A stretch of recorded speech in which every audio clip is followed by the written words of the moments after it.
Hello दोस्तों, नमस्कार। स्वागत है आप सभी का क्रीसेंट एजुकेशन क्लासेस में। कैसे हैं आप सभी लोग? उम्मीद करते हैं आप सभी लोग स्वस्थ होंगे।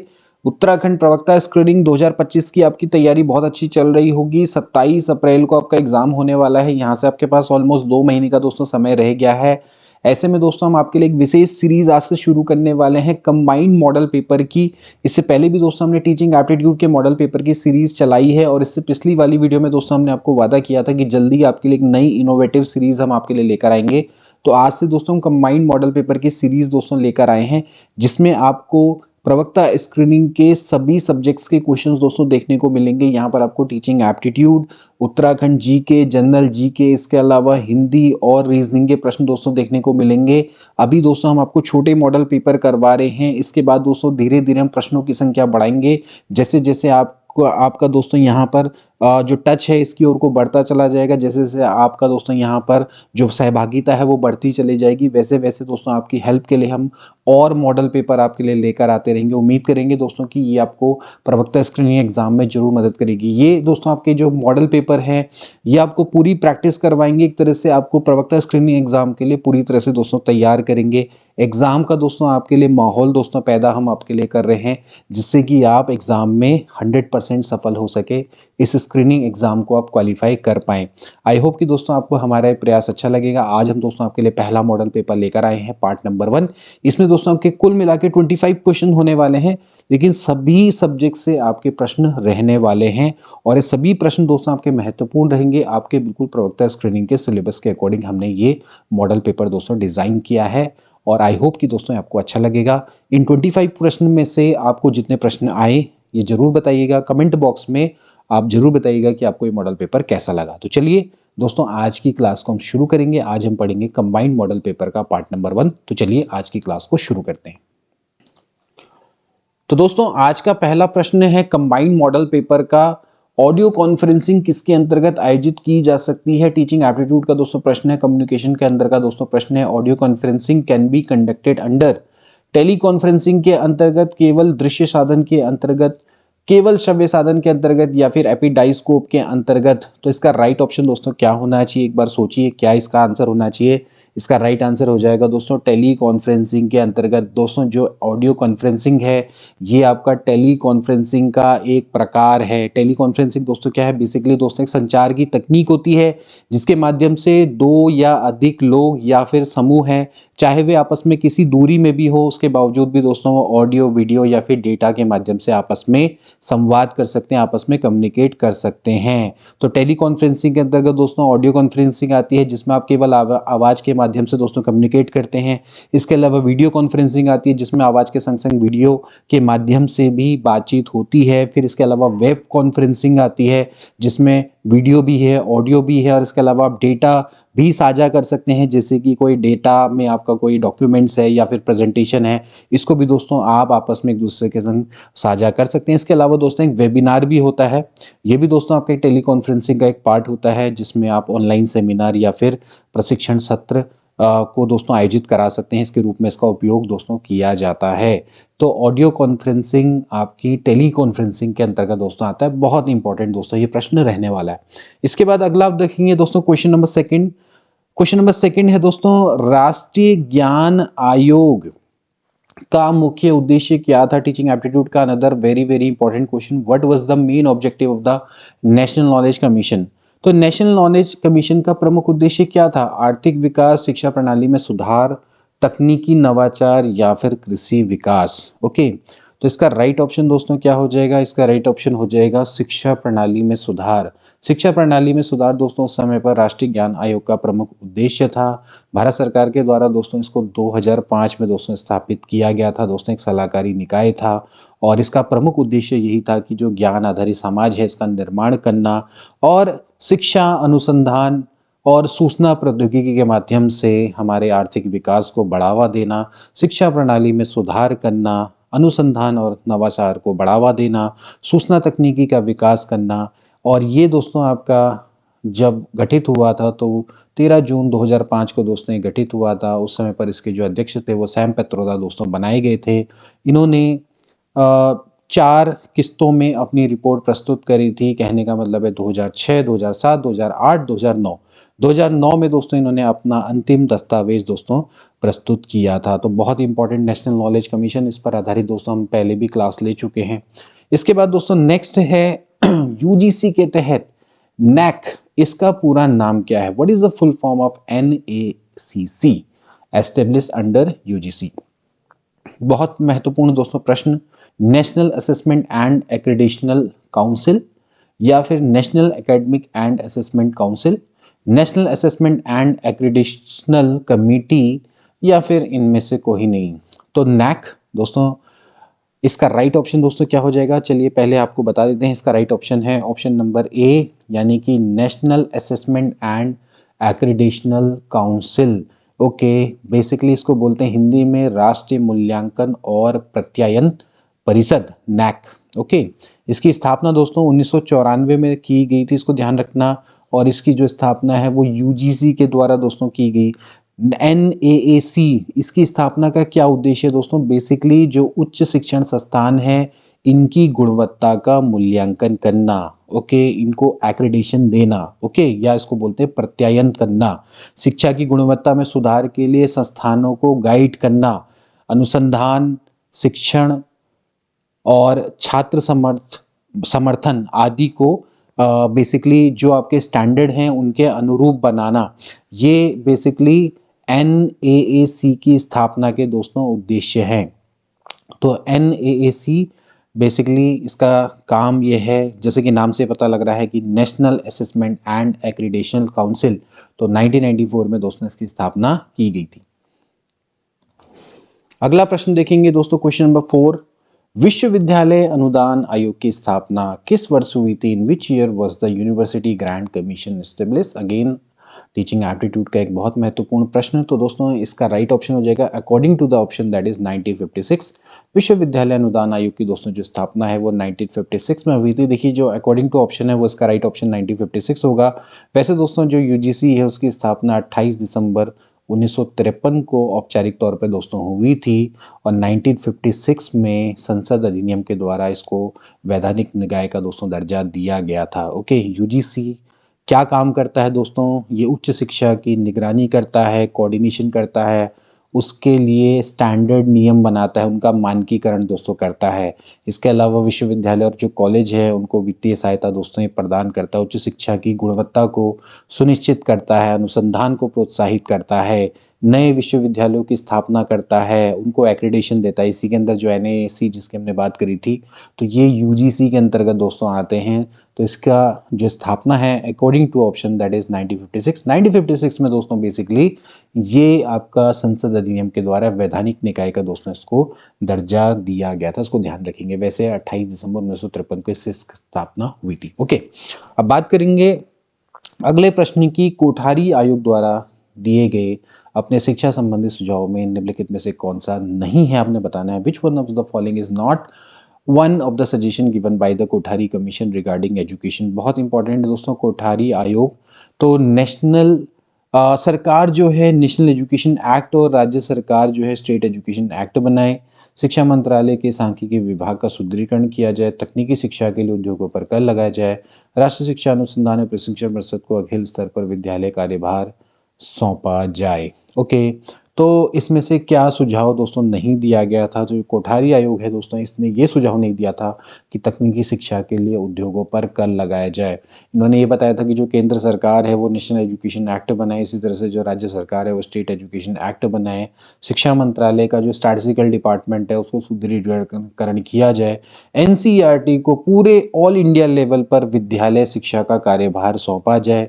वे एक कोर करिकुलम बनाएंगे विद्यालयों के लिए। बहुत इंपॉर्टेंट दोस्तों ये सुझाव थे जो कि कोठारी आयोग के द्वारा दिए गए थे।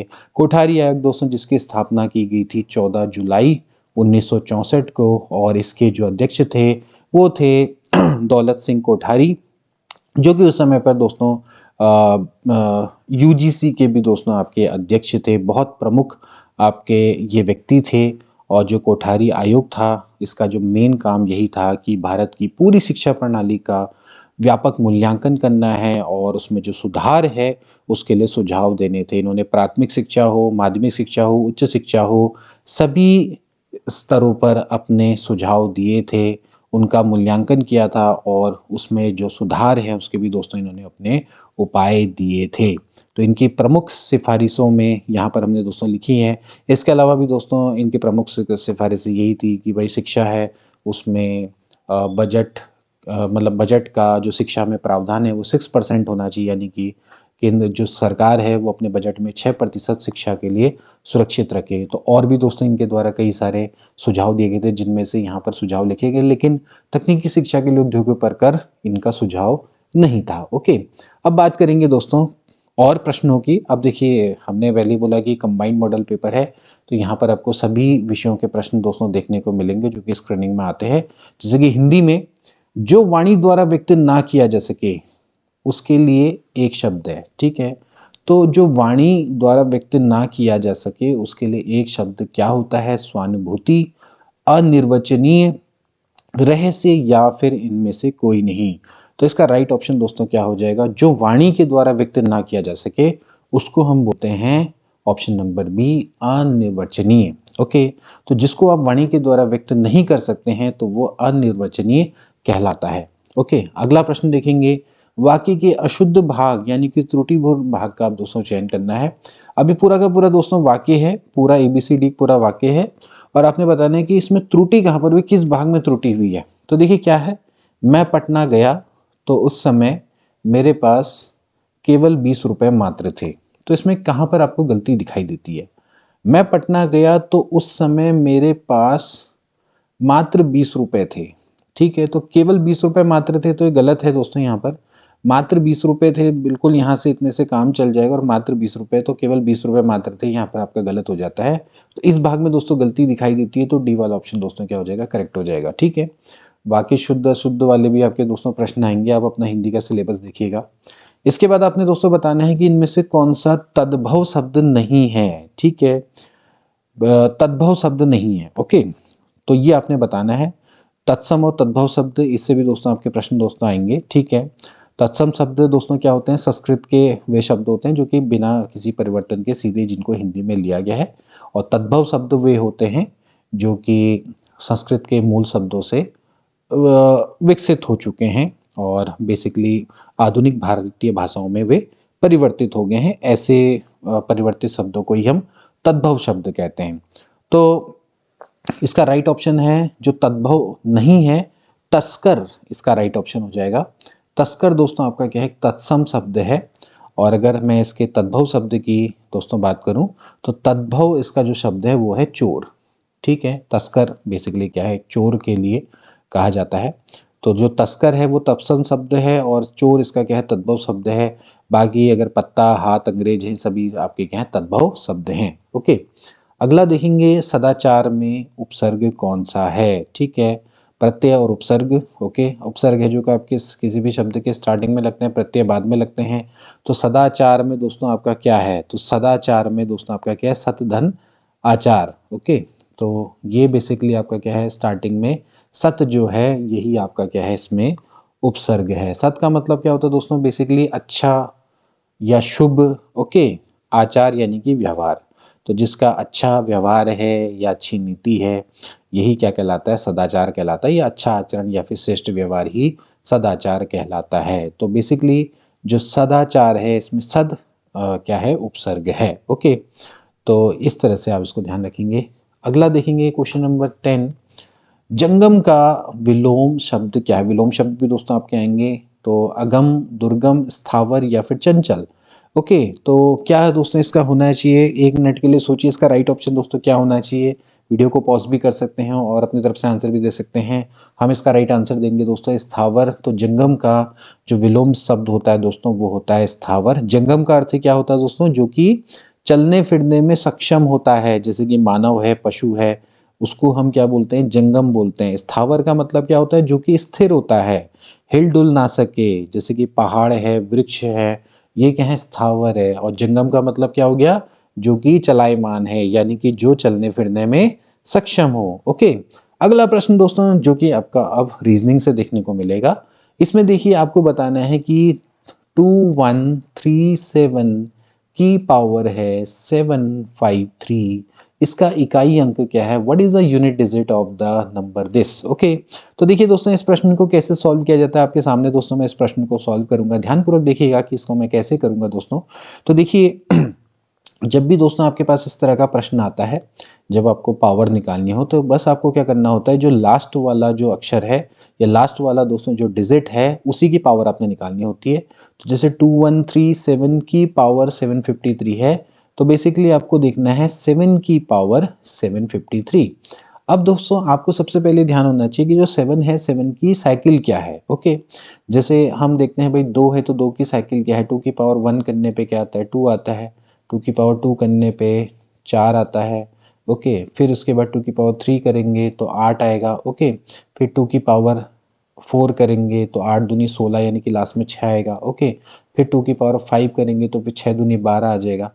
इसके बाद फिर दोबारा से क्या आ जाएगी, अगर आप 2 की पावर 6 करेंगे तो फिर इसके बाद 2 से मल्टीप्लाई करेंगे तो यहाँ पर आपका कितना आ जाएगा 2 दूनी 4। तो ये इसकी साइकिल है। तो बेसिकली क्या है 2 4 8 6 की इसकी साइकिल है। ऐसी दोस्तों अगर मैं बात करूँ 7 की पावर 1 करेंगे तो 7 7 जा 7 1 जा 7, इसके बाद 7 2 जा कितना आएगा 49, लास्ट में 9 आ जाएगा। ऐसे ही 7 की पावर 3 करेंगे तो बेसिकली होता है 343 यानी कि लास्ट में 3 आएगा। ओके, 7 की पावर 4 करेंगे तो ये आता है 2401, तो लास्ट में क्या आ जाएगा 1। ओके, इसके बाद अगर 7 की पावर 5 करेंगे तो बेसिकली आता है 16807, तो लास्ट में दोबारा से क्या आता है 7। तो केवल हम लास्ट के देखें तो 7931, यानी कि जो 7 की साइकिल है वो कितनी है 4। इसके बाद दोबारा से क्या होगा आपका वही 7 आ जाएगा रिपीट होके। ओके, फिर इसके बाद 931 आएगा। तो आपने करना कुछ नहीं है, आपने जो ये ऊपर में 753 है इसको आपने क्या करना है 4 से डिवाइड कर देना है। ओके, और जो यहाँ पर रिमाइंडर बचेगा वो आपने लिख देना है। ओके, यही दोस्तों इसका तरीका रहता है, क्योंकि जो 7 की साइकिल है वो कितनी है 4 है। ओके, अगर 7 की साइकिल 3 होती तो आप इसको 3 से डिवाइड करते और जो आपका बचता है उसको आप लिख देंगे। ठीक, तो यहाँ पर ये देखना है कि 7 की पावर में अगर मैं 4 टाइम अगर मैं करूँगा या उसका मल्टीपल में कुछ करूँगा तो दोबारा से दोस्तों आपका क्या आ जाएगा, फिर उसके बाद 7 ही आ जाएगा। ठीक है, तो यहाँ पर आपने क्या करना है जो रिमाइंडर बचता है वो लिख देना है। तो देखिए कैसे लिखेंगे, ये आपका है 753, इसको आप क्या करेंगे 4 से दोस्तों डिवाइड कर देंगे। तो देखिए 4 एकम कितना आता है 4, 7 में से 4 गया 3। यहाँ पर दोस्तों थोड़ा सा देख लेंगे, इसको मैं थोड़ा दूसरे पेन से लिख लेता हूँ, रेड से लिखता हूँ। ठीक है, तो थोड़ा आपको दिखाई देगा ये 3 है। इसके बाद यहाँ पर बच जाएगा 5, फिर 4 4 सत्ते 28, 4 अट्ठा 32। ठीक है, 4 अट्ठे हो जाता है 32, फिर यहाँ पर 5 में से 2 गया 3, फिर 4 अट्ठे कितना बच जाएगा 32। ओके, तो रिमाइंडर कितना बचा, यानी कि जो बचा वो कितना बचा 1 बचा। तो आप सिंपली क्या कर देंगे 7 की पावर 1 लिख देंगे। ठीक है, ध्यान रखना दोस्तों कि जब भी साइकिल होती है साइकिल को देखा जाता है। तो 7 की पावर 1, तो 7 की पावर 1 करने पे दोस्तों कितना आएगा 7 ही आएगा। ओके, तो जो इसकी जो अंतिम डिजिट होगी वो क्या हो जाएगी 7 हो जाएगी। ठीक है, ऐसी दोस्तों जैसे आप और भी साइकिल नंबर है उनकी साइकिल देख सकते हैं, जैसे कि 6 है तो 6 का स्क्वायर करते हैं तो कितना आता है 36 आता है। ओके, इसके बाद अगर मैं 36 6 का क्यूब करूँगा तो 36 यानी कि लास्ट में 6 आ रहा है, तो फिर उसका करेंगे तो लास्ट में कितना आएगा 216, तो बेसिकली क्या आ रहा है 6 आ रहा है। तो इसका मतलब जो 6 की साइकिल है वो आपकी 2 ही है, यानी कि दोबारा क्या करता रहता है अपने आप को रिपीट करता रहता है। ओके, ऐसे अगर मैं 4 की साइकिल की बात करूँ तो जैसे 4 का स्क्वायर करेंगे, जैसे 4 की पावर 1 करेंगे तो 4 ही आएगा। इसके बाद 4 की पावर 2 करेंगे तो 16 आ जाएगा, 4 की पावर 3 करेंगे तो फिर 64 आ जाएगा, यानी कि लास्ट में फिर से 4 आ गया। ओके, फिर 4 की पावर 4 करेंगे तो फिर इसके बाद यहाँ से 64 गुणा 4 कर लीजिए तो 4 छको 16, 4 छके 24 और 25 यानी कि 256 आ गया। तो कहने का मतलब ये है कि पहले 4 आ रहा, फिर 6 आ रहा, फिर दोबारा से 4 आ रहा, फिर 6 आ रहा। तो इसका मतलब जो 4 है तो 4 की साइकिल कितनी है 2 है। ओके, यानी कि हर 2 के बाद क्या हो जाएगा 4 दोबारा से रिपीट हो जाएगा। 6 की साइकिल आपकी एक ही है क्योंकि 6 कम 6 कर रहे हैं, फिर उसके बाद भी लास्ट में फिर 6 का स्क्वायर कर रहे हैं तो भी लास्ट में 6 आ रहा है, 6 का क्यूब कर रहे हैं तो कुछ, तो 6 की चाहे आप कितनी पावर करो लास्ट में 6 ही आने वाला है। ठीक है, तो अगर लास्ट में अगर 6 होता चाहे उसकी कितनी पावर कर लो लास्ट में 6 ही आना है। लेकिन जैसे 4 है तो 4 की पावर अगर आप 2 करेंगे तो फिर आपको पता है कि 6 आ जाएगा, है ना। 4 की पावर 2 करेंगे तो फिर कितना आ जाएगा, लास्ट में 6 आ जाएगा। फिर देन इसके बाद अगर 4 की पावर 3 करेंगे तो फिर से 4 आ जाएगा, ओके। फिर 4 की पावर 4 करेंगे तो देन उसके बाद से फिर से यहाँ पर क्या आ जाएगा, लास्ट में 6 आ जाएगा, ओके। तो इसकी साइकिल 2 है। तो अगर मान लेते हैं यहाँ पर लास्ट में 4 होता तो फिर आपको क्या करना पड़ता है, यहाँ पर किससे डिवाइड करना पड़ता है, इसको आपने 2 से डिवाइड करना पड़ता और जो रिमाइंडर होता है वो लिख लेते। तो यहाँ पर बस दोस्तों जो मेन काम है वो है साइकिल का। तो इस समय पर जो इसका राइट ऑप्शन है, क्योंकि यहाँ पर 7 है तो 7 की साइकिल 4 है, क्योंकि 7 एकम 7, फिर 7 सत्ते 49, फिर 7 की पावर 3 करेंगे तो 343, यानी कि 7 9 3 1। तो जितने भी आपके डिफरेंट आपके नंबर आएंगे उतनी क्या होगी, साइकिल होगी। तो बेसिकली आपके 4 आपके डिफरेंट यहाँ पर डिजिट आती है। उसके बाद से फिर दोबारा से अपने आप को क्या करता है, रिपीट करता है। फिर इसके बाद 7 9 3 1 आएगा, यानी कि जो 7 की साइकिल है वो 4 है, तो इसका मतलब है कि इसको 4 से डिवाइड करना है, ओके। ऐसे ही अगर यहाँ पर मान लेते 6 होता तो इसका मतलब है कि चाहे पावर में कुछ भी हो जाए, अंत का जो नंबर है वो 6 ही आता, ठीक है। ऐसे ही यहाँ पर अगर 4 होता तो फिर जो पावर में है उसको क्या करते, 2 से डिवाइड करते, क्योंकि 4 की जो साइकिल है वो 2 है, ओके। तो इस तरह से दोस्तों इन प्रश्नों को किया जाता है। ध्यान रखेंगे खासकर दोस्तों जो 7 वाला वो ज़्यादातर आता है, क्योंकि 7 की साइकिल 4 है। तो ऐसे इन प्रश्नों को आपने करना होगा, ठीक। आई होप कि दोस्तों आपको प्रश्न अच्छे से समझ में आ गया होगा, ठीक है। ऐसे देखिए अगला प्रश्न देखेंगे, 100 से कम सभी विषम संख्याओं का औसत कितना है। बहुत अच्छा दोस्तों प्रश्न है। 100 से कम जितनी भी विषम संख्या, देखिए विषम संख्या है दोस्तों जी क्या होती है, जो कि 2 से डिवाइड नहीं होती है। तो 100 से कम जितनी भी विषम संख्या है, जैसे कि 1 3 5, ओके, फिर यहाँ पर 7 आ जाएगा और कहाँ तक जाएगी दोस्तों, 99 तक। इन संख्याओं का दोस्तों आपने औसत निकालना है। आप औसत जानते हैं, औसत दोस्तों क्या होता है, औसत ये होता है 1 धन 3 धन 5 धन 7 धन हो जाएगा आपका 99 divided by total number, okay. अब यहाँ पर दोस्तों जो मेन आता है वो टोटल कितने नंबर हैं, यानी कि कितनी विषम संख्याएं, ओके। तो देखा जाए तो 1 से लेकर 99 तक आपकी कितनी विषम संख्याएं होती है, 50। अगर आपको डायरेक्टली पता है 1 से लेकर 100 तक आपकी कितनी विषम संख्याएं होती है, बीच में 50 विषम संख्याएं होती हैं, ठीक है। नहीं आता तो फिर आप उसको अर्थमेटिक प्रोग्रेशन वाले फॉर्मूला से निकाल सकते हैं। देखिए इसको कैसे निकाला जाता है, फॉर्मूला होता है a plus n minus 1 into D, okay, ये होता है। तो लास्ट टर्म आपका कितना है, last term tn, last term आपका कितना है 99, पहला टर्म कितना है a यानी कि 1 प्लस n माइनस 1 और इनके बीच का अंतर, इनके बीच का अंतर कितना है, 2 है। तो 99 में से गया तो कितना हो जाएगा 98, ये हो जाएगा n माइनस 1 इंटू 2, इसको सॉल्व करेंगे तो आ जाएगा 49 n माइनस 1, तो n बराबर आ गया 50। यानी कि अगर आप 1 से लेके 99 तक काउंट करेंगे और बीच में 2 2 का गैप है तो आपके कुल मिला के 50 नंबर होंगे, ठीक है। तो जो औसत हो जाएगा कितना हो जाएगा, 1 से लेके 99 तक नंबर जोड़ेंगे और डिवाइडेड बाय 50 कर देंगे, ठीक है। अब दोस्तों एक रूल पढ़ेंगे, बहुत इंपॉर्टेंट दोस्तों ये रूल है। ये रूल ये है कि प्रथम n संख्याओं, n विषम संख्याओं, विषम प्राकृतिक संख्याओं का योग बहुत महत्वपूर्ण है, कितना होता है n स्क्वायर। पहली n विषम प्राकृतिक संख्याओं का जो योग होता है वो n स्क्वायर होता है, ठीक है। यानी कि अगर आपसे कोई बोलेगा भाई पहली 3 विषम संख्याएं क्या है, 1 3 5, पहली 3 विषम संख्याओं का जो योग है वो 3 का स्क्वायर होगा, यानी कि 9 होगा। आप देख लो 5 3 8 और 1 9। ऐसे ही प्रथम 4 विषम संख्याएं क्या है, 1 3 5 और अगली कितनी होगी 7। तो पहली 4 है तो 4 का स्क्वायर हो जाएगा, यानी कि 16 आना चाहिए। तो देखो ये आता है नहीं आता 16, 7 5 12, 12 और 4 16, ठीक है। ऐसी प्रथम 2 विषम संख्याओं का सम कितना आना चाहिए, 2 का स्क्वायर यानी कि 4 आना चाहिए। तो 3 और 1 4 ही आ रहा है, ठीक है। तो ऐसी ही प्रथम 50 विषम प्राकृतिक संख्याओं का जो योग होगा वो क्या होगा, 50 का स्क्वायर हो जाएगा, ये हो जाएगा 50 का वर्ग बट्टे 50, ओके। तो 50 से 50 कट गया, डायरेक्टली आपका आंसर कितना आ गया, 50 आ गया, ठीक। तो इस तरह से आप इस प्रश्न को कर सकते हैं, बहुत अच्छा प्रश्न है, ठीक। तो करा कैसे हमने, आपने ध्यान रखना है। देखिए ये तो मैंने अर्थमेटिक प्रोग्रेशन का फॉर्मूला लगाया, समांतर श्रेणी का नियम लगाया, कई गणित वालों को पता होगा, नहीं भी पता है तो कोई बात नहीं। आपने सिंपली क्या करना है, आपको ध्यान रखना है कि 1 से लेके 100 तक विषम संख्याएं होती हैं, वो आपकी 50 होती हैं, और सम संख्याएं कितनी होती है, वो भी 50 होती हैं। ठीक है, तो 1 से लेकर 100 तक आपकी विषम संख्याएं 50 हैं, तो शुरुआती 50 संख्याओं का आपने क्या कर दिया, सम निकालना है डिवाइडेड बाय टोटल संख्याएं यानी कि 50। ठीक है, फिर आपको ये सब करने की आवश्यकता नहीं है। ठीक, तो भाई आपको ये पता होना चाहिए कि जो जो प्रथम n विषम प्राकृतिक संख्याओं का योग है वो n स्क्वायर के बराबर होता है। तो यहाँ से सीधे कितना हो जाएगा, इन सबका जो सम है वो 50 का स्क्वायर हो जाएगा बट्टे 50।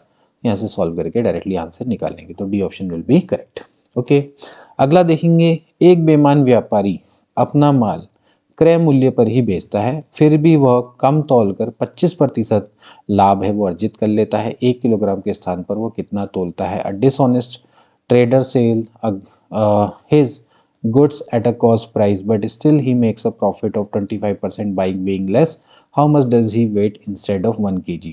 तो देखिए, हमेशा दोस्तों ध्यान रखेंगे कि अगर आप ये ध्यान रखें कि अगर सेल प्राइस है, ओके, और एक है कॉस्ट प्राइस। ठीक है, बेसिकली क्या है कि जब भी अगर आपको दोस्तों सेल प्राइस से कॉस्ट प्राइस अगर आपको निकालनी हो, ठीक है, तो आप दोस्तों हमेशा क्या करते हैं, सेल प्राइस से अगर आपको दोस्तों कॉस्ट प्राइस अगर आपको निकालनी हो तो आप दोस्तों हमेशा क्या करते हैं, डिवाइड करते हैं। ठीक है, तो अगर आपको डायरेक्टली कॉस्ट प्राइस निकालनी है तो कॉस्ट प्राइस बराबर क्या होता है, सेल प्राइस बट्टे आप सिंपली क्या करेंगे, प्रॉफिट परसेंट और लॉस परसेंट जो भी आपका है, आप दोस्तों क्या कर सकते हैं, इसको निकाल सकते हैं। ठीक है, तो बेसिकली मतलब कहने का मतलब है कि आप एसपी से आप क्या कर सकते हैं, कॉस्ट प्राइस को डायरेक्टली दोस्तों क्या कर सकते हैं, कैलकुलेट कर सकते हैं। अगर आपको एसपी से सीपी निकालना है तो बेसिकली आप क्या करते हैं, डिवाइड करते हैं। अगर आपको सीपी से एसपी निकालना हो सेल प्राइस, तो आप क्या करते हैं, मल्टीप्लाई करते हैं। आप इस रूल को ध्यान रख लीजिए। ठीक है, यहाँ पर दोस्तों आपको क्या कह रखा है कि वो 1 किलोग्राम बेच रहा है। ठीक है, बेसिकली जो सीपी है उसका यानी कि कॉस्ट प्राइस है, ये कह रहा है कि क्रय मूल्य पर ही बेचता है, यानी कि कॉस्ट प्राइस उसका बेसिकली 1 किलोग्राम ही है। लेकिन हो क्या रहा है कि वो 25% लाभ फिर भी कमा रहा है, इसका मतलब बेईमानी कर रहा है। तो उसका जो कॉस्ट प्राइस है बेसिकली 1 किलोग्राम नहीं रह गया, 1 किलोग्राम से कम है। ठीक है, तो ये बेसिकली क्या है, सेल प्राइस है इसका। ये यहाँ पर क्या है, सेल प्राइस, यानी कि कोई भी वस्तु है वो आपकी 1 किलोग्राम की बेच रहा है, 25% का लाभ उठा रहा है। तो इसका मतलब ये है कि वो कितना कितना उसका कॉस्ट प्राइस रहा होगा। तो उसका कॉस्ट प्राइस कितना रहा होगा, आपको सिंपल सी बात है, आपको सेल प्राइस में से कॉस्ट प्राइस निकालना है, तो आप क्या करते हैं, डिवाइड करते हैं। तो डिवाइड कितना हो जाएगा इसका, 100 प्लस प्रॉफिट परसेंट। ठीक है, ये इसका सीधे सीधे फॉर्मूला होता है। ठीक है, अगर लॉस होता तो 100 माइनस लॉस परसेंट हो जाता। ठीक है, तो सेल प्राइस बेसिकली या जो सेल वैल्यू है वो कितनी है, वो है 1000। ये 1 किलोग्राम है, डिवाइडेड बाय कितना हो जाएगा, ये हो जाएगा 100 प्लस कितना कमा रहा है दोस्तों, 25% कमा रहा है। ठीक है, तो यहाँ पर हो जाएगा 1000 डिवाइडेड बाय 125%। तो डायरेक्टली दोस्तों आप इसको निकाल सकते हैं। तो यहाँ से हो जाएगा भैया 1000 डिवाइडेड बाय 125, ये बट्टे 100 है तो गुणा ऊपर चला जाएगा 100 में। ठीक है, 125 अट्ठे होता है दोस्तों ये, तो बेसिकली कितना है, 800 ग्राम। तो 800 ग्राम बेसिकली क्या कर रहा है, तोल रहा है। मतलब कहने का मतलब ये है कि वो दिखाने को तो उसको जो 1 किलोग्राम तोल रहा है, वो दिखाने को तो 1 किलोग्राम तोल रहा है, उसको वो उसी दाम पे तोल रहा है जितने में उसने वो चीज़ खरीदी है, लेकिन वो फिर भी बेईमानी करके 25% लाभ कमा रहा है। इसका मतलब है कि वो 1 किलोग्राम नहीं तोल रहा है, उससे कम तोल रहा है। तो अगर 25% लाभ कमा रहा है तो इसका मतलब ये है कि अगर वो 1000 ग्राम है तो 1000 ग्राम में 25% लाभ कमा रहा है।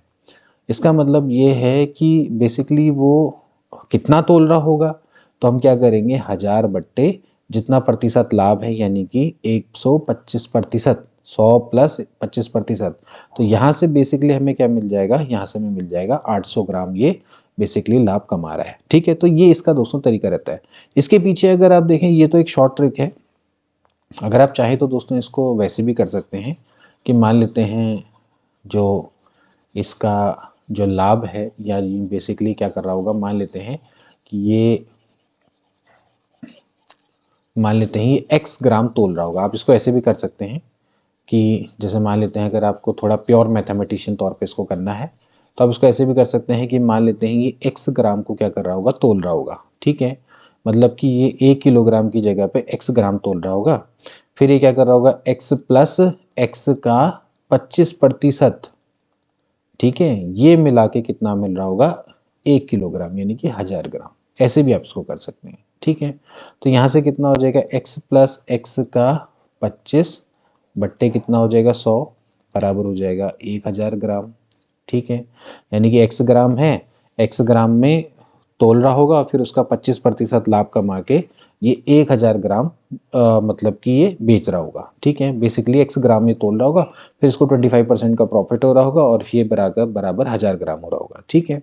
तो यहाँ से दोस्तों कितना हो जाएगा भाई, आप इसको लिख सकते हैं 25 चक्को 100, तो हो जाएगा x बट्टे 4 बराबर हो जाएगा 1000। यहाँ पर आप एलसीएम लेंगे तो ये हो जाएगा भाई 4x प्लस x बट्टे यहाँ पर हो जाएगा 4 बराबर हो जाएगा 1000।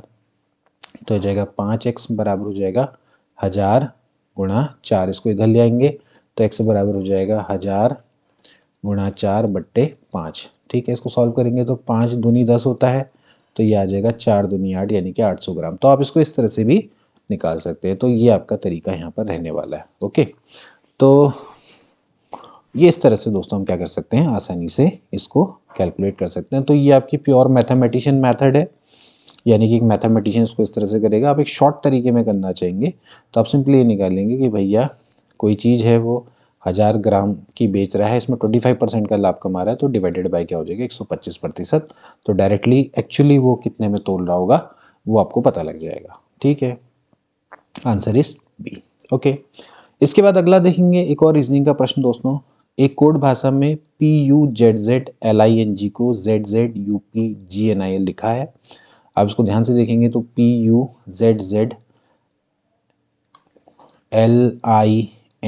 है, इसकी जगह पे इन्होंने लिख दिया है ZZUPGNIL। तो क्लियरली दोस्तों आप यहाँ पर देख सकते हैं कि यहाँ पर दोस्तों जो पैटर्न है वो इस तरह से बना है कि इसको ध्यान से देखेंगे तो ये दो का ग्रुप है, ऐसे दो का ग्रुप बना हुआ है और ये आपस में क्या हो रहे हैं, विस्थापित हो रहे हैं। ये इधर जा रहा है, ये दोनों आपस में इधर उधर जा रहे हैं, ऐसे ये दोनों इधर उधर जा रहे हैं।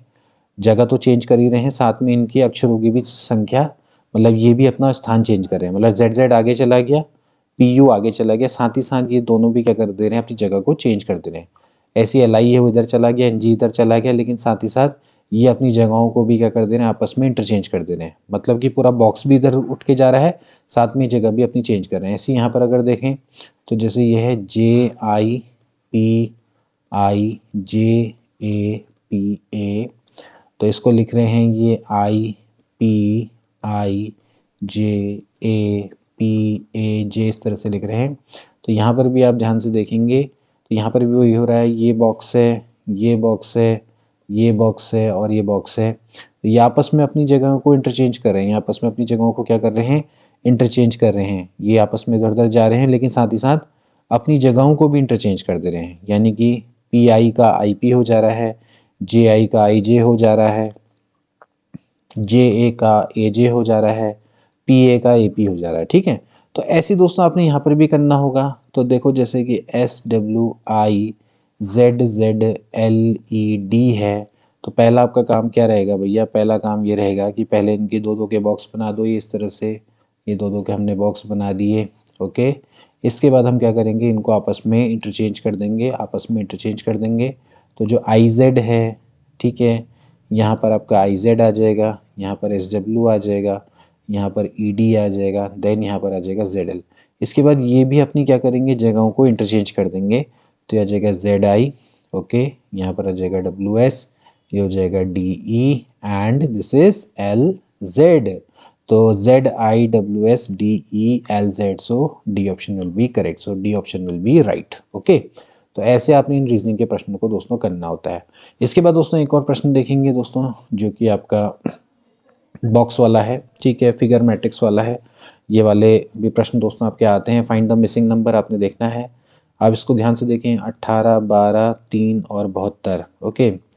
24, 14, 112, फिर 36, 16, 4 और 128। इसको अगर आप दोस्तों ध्यान से देखें तो बेसिकली क्या है कि ये नंबर है, इसको आपने इससे डिवाइड करना है। ओके, 18 डिवाइडेड बाई 3 करेंगे तो कितना आता है, 6 आता है।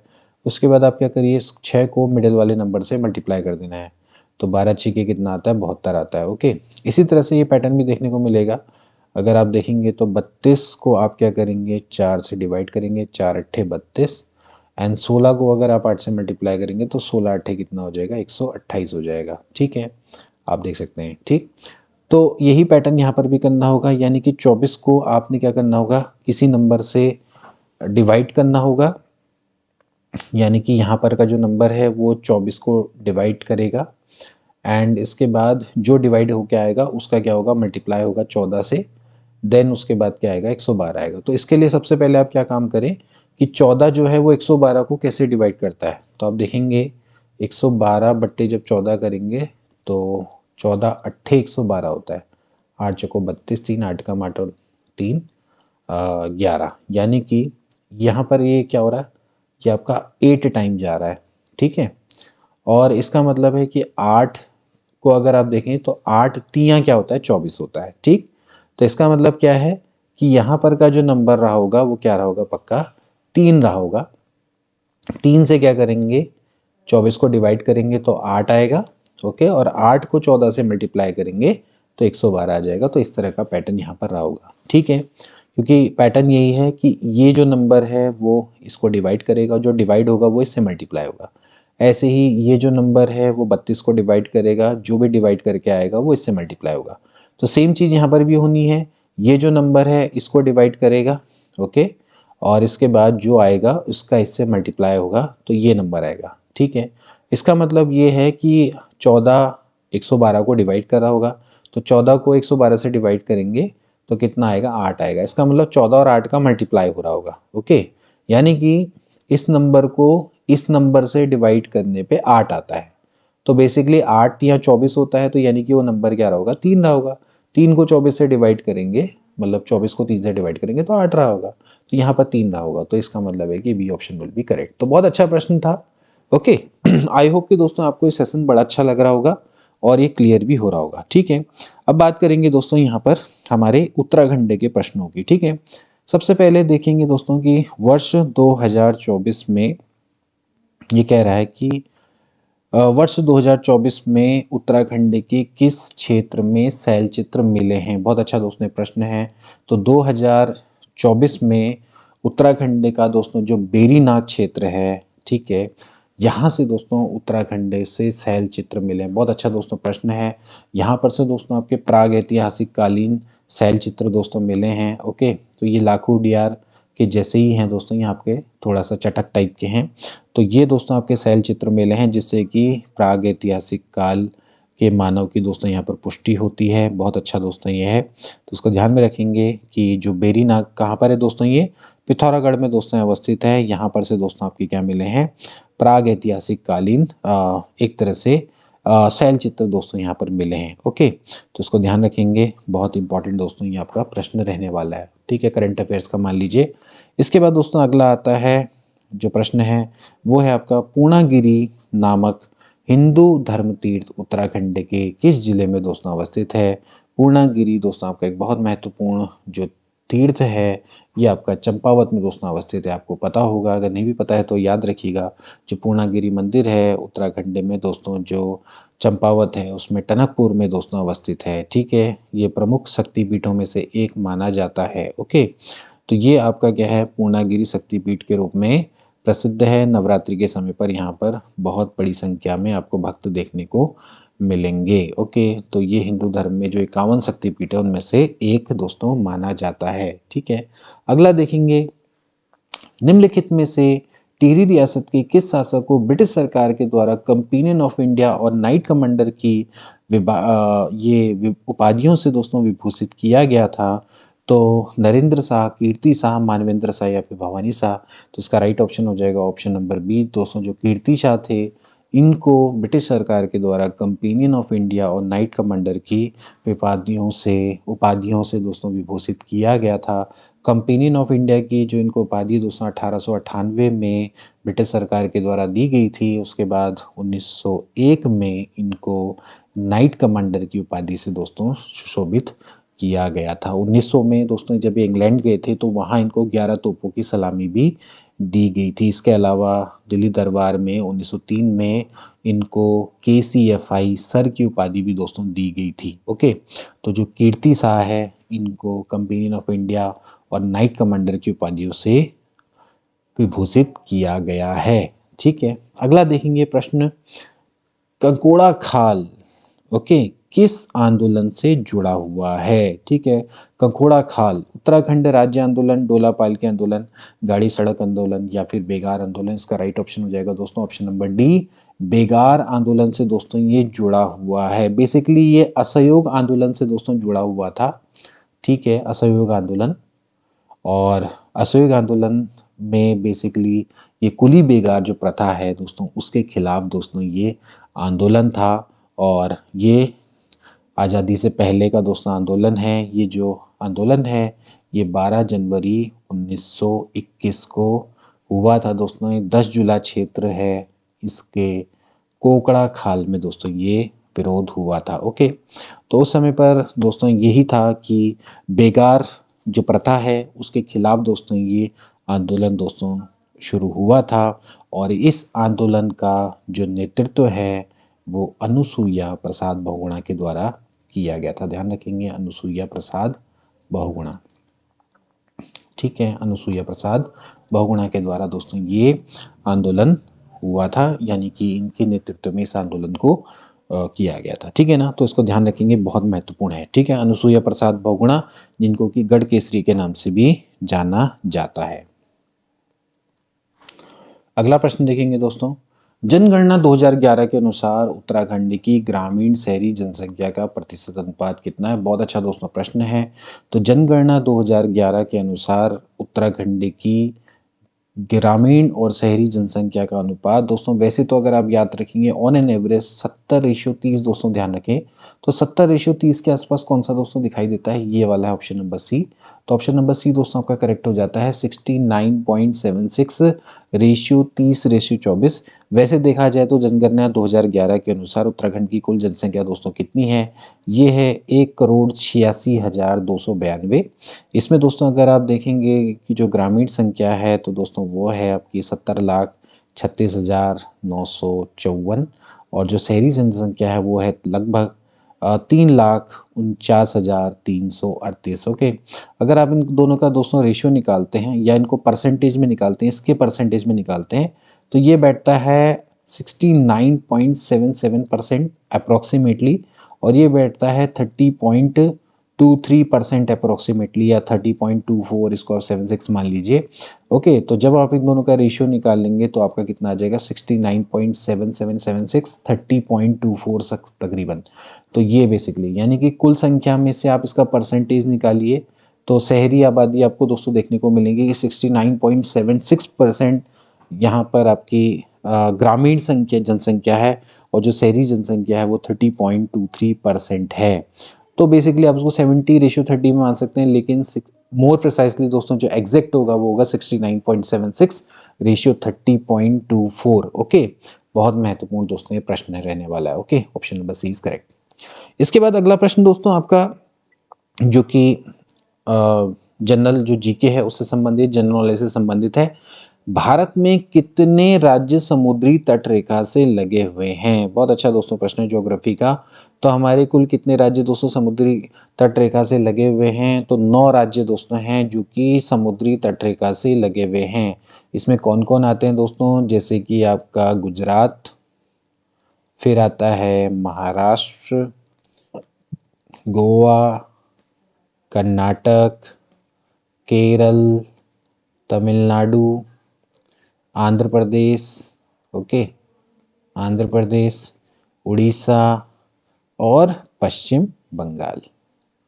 ठीक है, ये हमारे दोस्तों आपके जो 9 राज्य हैं ये समुद्री तट रेखा से दोस्तों लगे हुए हैं। इसके अलावा हमारे जो केंद्र शासित प्रदेश हैं वो भी आपके समुद्री तट रेखा से लगे हुए हैं। तो 2 केंद्र शासित प्रदेश हैं, इसमें आपका क्या आता है अंडमान और निकोबार, अंडमान और निकोबार।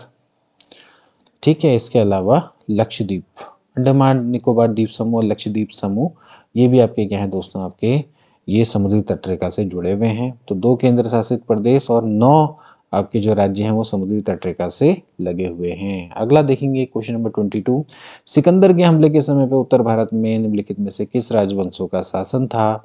बहुत महत्वपूर्ण दोस्तों प्रश्न है। नंद थे, कण्व थे, शुंग थे, मौर्य थे। बहुत इजी प्रश्न है दोस्तों, बार बार पूछा जाता है। तो नंद वंश थे उस समय पर दोस्तों। नंद वंश, सिकंदर का दोस्तों जो आक्रमण हुआ था भारत में दोस्तों, वो हुआ था 326 बीसी में, यानी कि ईसी पूर्व में दोस्तों हुआ था। उस समय पर उत्तर भारत में दोस्तों नंद वंश का दोस्तों शासन था। और उस समय पर दोस्तों कौन था शासक? घनानंद। ठीक है, घनानंद ही था। और यही दोस्तों उस समय पे नंद वंश का शासक था। ओके, तो ध्यान रखेंगे। फिर सिकंदर की बाद में दोस्तों मृत्यु हो गई थी बेबीलोन में 323 ईस्वी पूर्व में। एंड देन उसके बाद फिर नंद वंशों को पराजित करके चंद्रगुप्त मौर्य ने मौर्य वंश की दोस्तों स्थापना करी थी। ओके, आगे बढ़ेंगे। भारत रत्न सम्मान पाने वाली जो प्रथम महिला है वो कौन है? मदर टेरेसा, लता मंगेशकर, सरोजनी नायडू या फिर इंदिरा गांधी? तो भारत रत्न प्राप्त करने वाली जो पहली महिला थी दोस्तों वो थी इंदिरा गांधी। इंदिरा गांधी को दोस्तों 1971 में भारत रत्न का दोस्तों सम्मान प्रदान किया गया था और भारत की ये पहली महिला प्रधानमंत्री भी थी। इन्होंने दोस्तों समय पर बांग्लादेश को मुक्त करवाया था 1971 में। इसी भूमिका और योगदान के लिए इनको भारत रत्न दोस्तों मिला था। उसके बाद फिर किसको मिला था? मदर टेरेसा को दोस्तों मिला था भारत रत्न का सम्मान 1980 में। मदर टेरेसा को सेकंड महिला थी जिनको कि भारत रत्न का सम्मान मिला था। ओके, इसके बाद बात करेंगे कि किस शहर को दक्षिण भारत का मैनचेस्टर दोस्तों कहा जाता है? कोयम्बटूर है, बेंगलुरु है, चेन्नई है या फिर मदुरई है? तो राइट ऑप्शन दोस्तों क्या हो जाएगा? ऑप्शन नंबर ए, कोयम्बटूर को दोस्तों दक्षिण भारत का मैनचेस्टर दोस्तों कहा जाता है।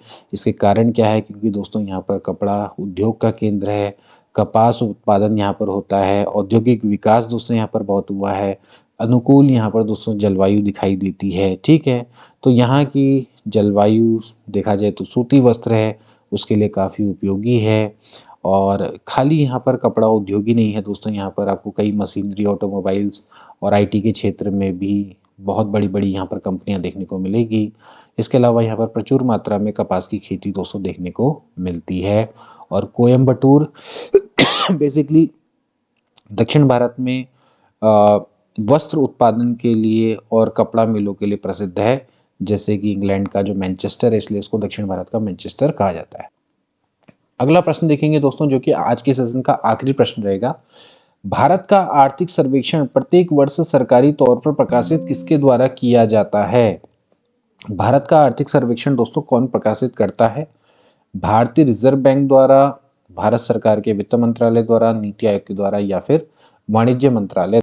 तो इसका राइट ऑप्शन दोस्तों क्या हो जाएगा? इसका राइट ऑप्शन हो जाएगा भारत सरकार के वित्त मंत्रालय के द्वारा ही दोस्तों जो भारत का आर्थिक सर्वेक्षण है वो हमेशा प्रस्तुत किया जाता है, प्रकाशित किया जाता है प्रत्येक वर्ष। ठीक है, तो प्रत्येक वर्ष भारत सरकार के वित्त मंत्रालय के आर्थिक मामलों के विभाग के द्वारा, यानी कि department of economic affairs, okay, इसके द्वारा ही जो आर्थिक सर्वेक्षण है वो दोस्तों प्रस्तुत हमेशा किया जाता है। तो केंद्रीय बजट है उससे हमेशा एक दिन पहले इसको संसद में प्रस्तुत किया जाता है। वित्त मंत्री इसको दोस्तों संसद में प्रस्तुत करते हैं। तो अभी फिलहाल 2024-25 का जो आर्थिक सर्वेक्षण है वो दोस्तों आपका प्रस्तुत किया गया था। निर्मला सीतारमण है, इन्होंने इसको 31 जनवरी 2025 में संसद में दोस्तों प्रस्तुत किया था। ओके, तो ध्यान रखेंगे अभी जो इकोनॉमिक सर्वे है वो काफ़ी इम्पोर्टेंट है। इसमें 2025-26 में भारत की जो जीडीपी ग्रोथ रेट है वो 6.3% से 6.8% के बीच में रहने का यहाँ पर अनुमान दोस्तों यहाँ पर लगाया गया है। तो हमेशा दोस्तों आपका क्या है, ये प्रश्न दोस्तों आपको देखने को मिलेगा। आर्थिक सर्वेक्षण रिपोर्ट भी आपके प्रश्नों में दिखती है। ओके, तो ये था दोस्तों हमारा आज का combined model paper. I hope कि दोस्तों अच्छा लगा होगा। थोड़ा रीजनिंग के प्रश्नों में हमने ज़्यादा समय इसलिए लिया क्योंकि कभी कभार क्या होता है बच्चों को अच्छे से समझ में नहीं आता, इसलिए थोड़ा सा इसमें समय लगा। आगे जाके हम कोशिश करेंगे कि थोड़ा सा उसको जल्दी निपटाएं, लेकिन फिर भी जो 25 क्वेश्चन है उससे संबंधित आपको जो फैक्ट्स हैं वो दोस्तों आपको अच्छे से समझ में आए होंगे और ये आपको एग्जाम के दृष्टिकोण से जरूर मदद करेंगे। मिलेंगे ऐसी क्लासेस में नेक्स्ट क्लास में, तब तक के लिए take care and good bye.